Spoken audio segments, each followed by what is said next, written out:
bugungi mana shu tadbirda ham ustozimizni mana shunday bir yuksak bir e'tirof bilan taqdirlanishi ham bu mamlakatimizda olib borilayotgan islohotlarning bir namunasi desak bo'ladi.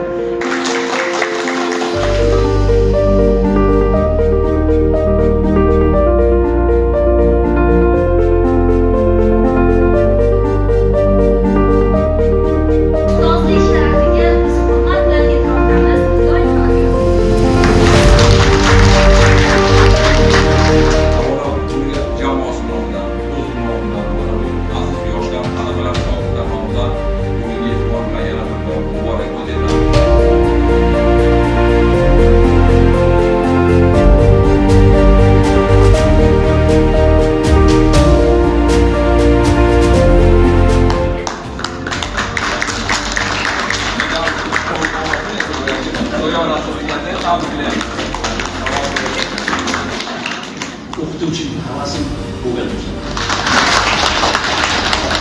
Hammaga ham mana shunaqangi yaxshi kunlarni, mana shunaqangi bu chiroyli damlarni, mana shunaqangi